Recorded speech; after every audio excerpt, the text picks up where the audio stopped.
तर कसं काय मित्रांनो, स्वागत आहे तुमचं आपल्या मिनी ब्लॉग मध्ये. सकाळी लवकर उठून आवरून निघालो आहे सगळी घरातली गावाला. तर बघू शकता मित्रांनो, इस्लामपूर सोडल्यापासून बारीक बारीक पाऊस चालूच आहे कराड पर्यंत. कराड पासून पुढे पाटणमध्ये आलो, पाटणमध्ये पाऊस चालू होता. मग थोडा वडापाव खायला थांबलो. वडापाव खाल्ल्यानंतर गाडीत पेट्रोल टाकायला होतो. पेट्रोल टाकून मग निघालो आम्ही पुढच्या प्रवासाला. इथं रस्त्यावर गाडी कमी आणि खड्डे जास्त होते. तिथून पुढे आले आम्हाला छोटासा वॉटरफॉल दिसला. मग तिथं थोडा थोडा वेळ थांबलो वॉटरफॉल पाशी.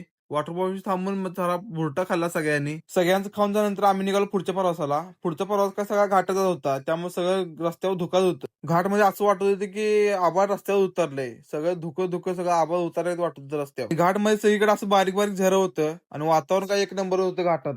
मग शेवटी आलो चिपळूणमध्ये. चिपळूणमध्ये आल्यानंतर जेवण खाऊन मग निघालो, दुसरीकडे कार्यक्रम होता. मग तिकडे कार्यक्रमाला निघालो भावासोबत. मग जात असताना गाडीत पेट्रोल टाकायला होतं, पेट्रोल टाकायला थांबलो.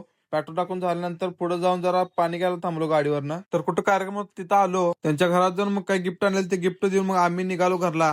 पाऊस होता त्यामुळे रेनकोट घेऊन आलतो, रेनकोट घालून निघालो घरला. तिथलं वातावरण बघा कसलं एक नंबर आहे. मग वातावरण एक नंबर होतं, मग त्यामुळे फोटो काढायला थांबलो. येताना मग गाडी मी चालवायला घेतलेली. मग गाडी मी चालवत होतो, भावाला म्हटलं मागं बस, गाडी मीच चालवतो. तिथून आल्यानंतर मग रात्रीचा ब्लॉग चालू केला. मग एका गाडीवर आम्ही टिबल सीट निघालेलो, 2 छत्री घेऊन. पाऊस तर लय होता इकडे.